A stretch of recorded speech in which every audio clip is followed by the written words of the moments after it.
எப்படியோ ஏர் force join பண்ணிடுறா. அங்க பார்த்தா எல்லாம் பசங்களா இருக்காங்க.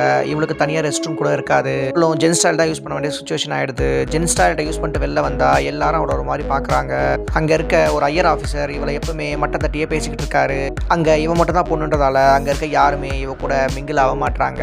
தனியாவே சாப்பிடுறா, தனியாவே இருக்கா. ஒரு ஐயர் ஆஃபீசர் இவகிட்ட 10 நிமிஷத்துல கிரவுண்டுக்கு வந்துருன்னு சொல்றாரு.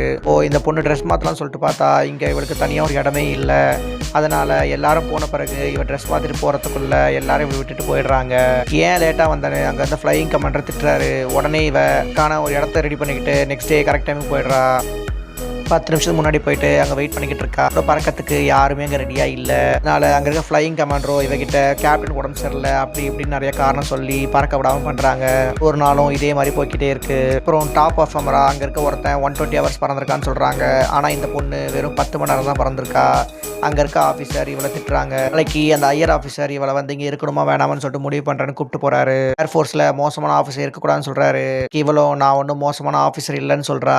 உடனே அவர் இன்ஜினியர் ஆஃப் பண்ணிடுறாரு. அங்கே ஒரு குளத்துல இருக்க சின்ன ஸ்பேஸில் போய் லேண்ட் பண்ண சொல்கிறாரு. இவளும் தைரியமாக கொண்டு போய் லேண்ட் பண்ணிடுறா. இதை பார்த்துட்டு இவரும் அந்த பொண்ணை பாராட்டிட்டு நாளிலேருந்து நீ என் கூட ட்ரைனிங் எடுத்துக்கோன்னு சொல்கிறாரு. அப்புறம் இந்த ஆஃபீஸர் இவளுக்கு நல்லா ட்ரைனிங் கொடுக்குறாரு. கொஞ்ச நாளுக்கு அப்புறம் யார் டாப்பர்னு பார்த்தா இவ தான் மொத்த பேரில் டாப்பராக இருக்கா. அதனால இந்த பொண்ணுக்கு டபுள் ப்ரொமோஷன் கொடுத்துட்றாங்க. அதை பிடிக்காத அங்கே இருக்க இன்னொரு ஃப்ளையிங் ஆஃபீஸர் மட்டம் தட்டியே பேசிகிட்டு இருக்காரு. ஏன் இப்படி பண்ணுறீங்க கேட்டதுக்கு நீ இங்கே இருக்க இவன் கூட ஆர்ம் ரெஸ்லிங் போடணும்னு சொல்கிறாரு. இந்த பொண்ணு ஆர்ம் ரெஸ்லிங்கில் ஃபுல்லாக தோத்துக்கிட்டே இருக்கா. எப்பவுமே வீக்குன்னு சொல்லி அவளை மட்டம் தட்டுறாங்க. அளவே ஆரம்பிச்சிடுறா. அதனால இங்கே இருக்க முடியாமல் வீட்டுக்கு கிளம்பி போயிடுறா.